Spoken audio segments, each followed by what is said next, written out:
Hello, I'm Brian Harward, and welcome back to UbiPsych. Today I want to talk about the psychology of losing weight, eating healthy, and exercising.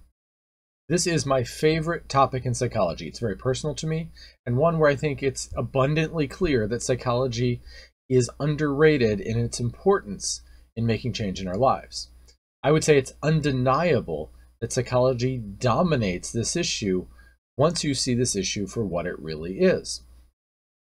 Wait a minute before you get upset and say, this isn't a psychological issue, it's biological. You'll probably like what I have to say. I'm not going to imply that eating too much or having too much weight is a psychological disorder, anything but that. Quite the opposite, in fact.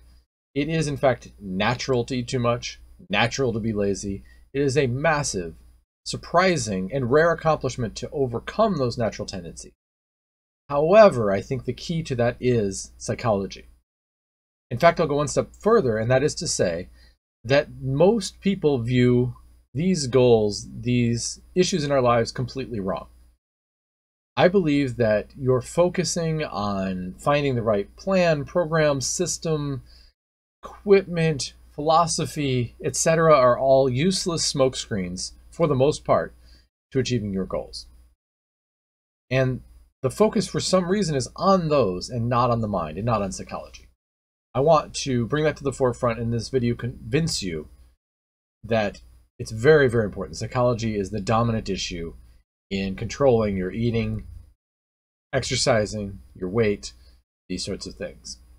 I want this to be empowering. To tell you that this is psychological in nature is not to say that there's a problem or that there's something psychologically wrong with people whatsoever, but rather the opposite, which is that if you can understand that the issue is psychological, how to deal with it, that you're empowered then to make change for the first time. And I want to tell you that this is roughly this month, the 10-year anniversary of something very important to me, which was a moment when I decided with real conviction to take control of my weight. I was very overweight and otherwise very successful in my life. School, life in general, business, everything had gone well for me. I seemed to be able to succeed in anything. However, the one place in my life where I couldn't succeed was in controlling my weight. And it baffled me. I'm so successful everywhere else. I said, why do I fail? Why do I fail at this one thing? And I just reached a breaking point where I got very upset and said, I must solve this. And it started, ironically, with a Google search. I said, well, I want to learn something. I already have a degree in psychology. At this point, a master's degree. I should know this, but I don't. So I typed into Google, why can't we control our own behavior? With a question mark. And I realized how silly it was that I didn't know the answer to that question. And there wasn't an obvious answer either, but that led me on a years-long individual, personal research project into answering that question. And then, of course, not only why can't we control ourselves, but then how can we? I found answers to that, and I was so shocked that most of these answers were not common knowledge. In fact, they went against many approaches. Once I knew the answer to this question, not the perfect only answer, but a really good answer to this question, I realized that what most people are doing to control or change these behaviors would be expected to fail. And of course, as you know, they usually do. And then I began to think, what can I do better? What can I do to make this work? And I came up with some things. I was my own experiment. I would try new tactics on myself. And eventually, I got control of my own weight. And I haven't looked back. I have had successful weight regulation after a couple years of investigation of the psychological component. And I have been able to maintain a healthy body weight and level of fitness ever since. Not ripped, but that's also not what I'm going for. I'm in good shape and no longer overweight, no longer feeling bad about the way I look, but feeling good. And I also did weight loss coaching for a period of time and was able to try more techniques and help lots of people there. Well, since then, somehow I got a job in academics and stopped doing that. I really want to reach out again with this YouTube channel to talk about this topic. And I want to give a lot of that advice here, answer your questions and challenges, So please provide those. And ultimately, I want to help a lot of people through this segment of the channel. I'm going to talk about everything I can where I think psychology is involved, but this will be a big one. So what I found is going to take more than this one video, but I want to get you on board with this idea that psychology is the key. And I want to give you a simple example. If you or anyone were to exercise a whole lot and stop eating, what would happen? Think about your answer, I guess, for a second, but I'm going to guess it's obvious to you. You're going to lose weight. And if you did that for very long, you'd die. That's not the goal, obviously. And just so you know, I'm not ultimately going to advocate any starvation diets or things. Calories is one thing you could look at. I'm not stuck on that either, but I want to start with that example. So it's true that if we eat too many calories, we gain weight. And if we eat too few, we will lose weight, maybe even in an unhealthy fashion. But just acknowledge for me right now that this is just fact, that if you were to burn a lot more calories than you eat, no matter the reason, whether it's exercise or you're just eating almost nothing, you will inevitably lose weight, 100% for certain. Physics dictate it.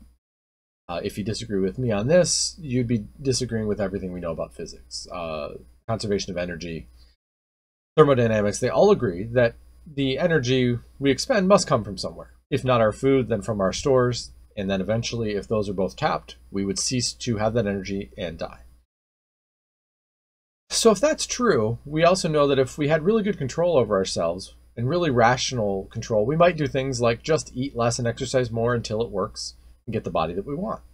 Again, I'm not ultimately going to advocate that, so please don't freak out that I'm a calorie nut. I'm not.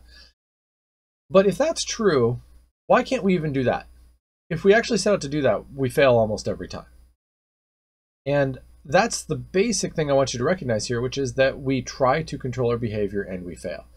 And that there are obvious solutions available to us, such as eating better in ways we could all agree are healthy and not a starvation diet, that we choose not to do. Moving more, exercising more. I don't know anyone who disagrees that that is better for you, for your health, for your weight, for your longevity, but so many of us don't do it.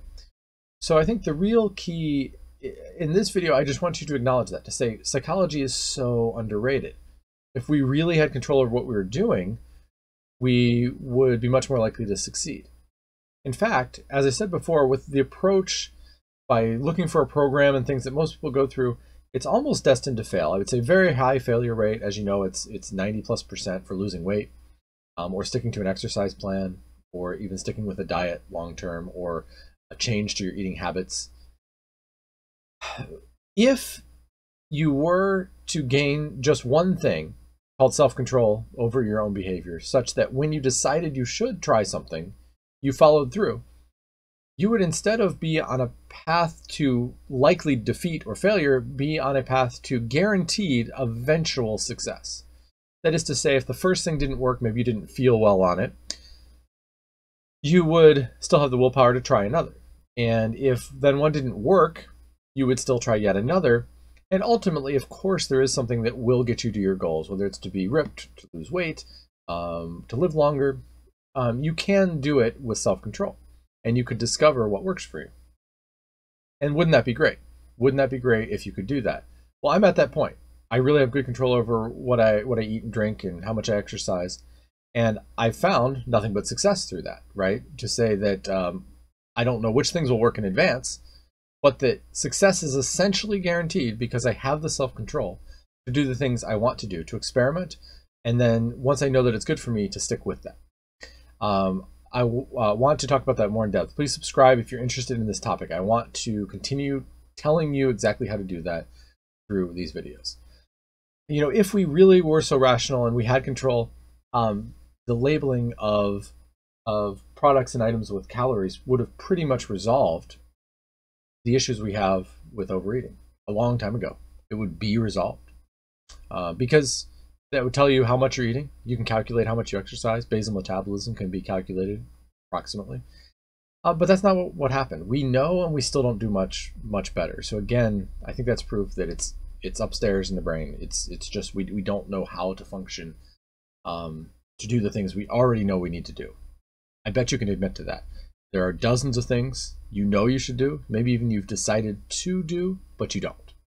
And that's what I want to talk about. So in addition, please subscribe or write questions and comments. This is just an introduction. Hey, psychology is important, and I'm going to keep talking about it for the purpose of these topics. And I want to talk about some other things too. I want to talk about more popular topics. A few months ago, Oprah Winfrey was in a commercial where she talked about how much she loved bread and that she eats bread every day and is still exceeding on her plan. I want to break that down and talk about my way of looking at that. Unfortunately, I think actually what I see in her is someone who's very broken because of her many weight loss attempts, and I want to talk about that, what I would do for her and how to succeed, but in a better way than she has, with fewer ups and downs, and maybe not feeling so overwhelmingly addicted to a food.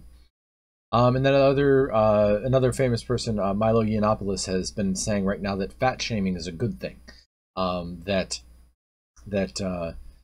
it helps people so that they won't be fat and unhealthy and not able to attract a mate and dying younger or getting more diseases.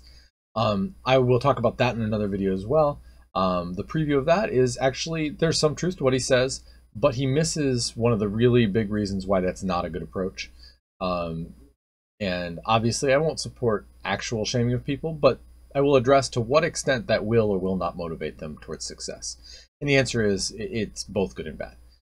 So if you like the topic of this video, I'd like to talk to you more about the psychology of eating, exercising, and losing weight.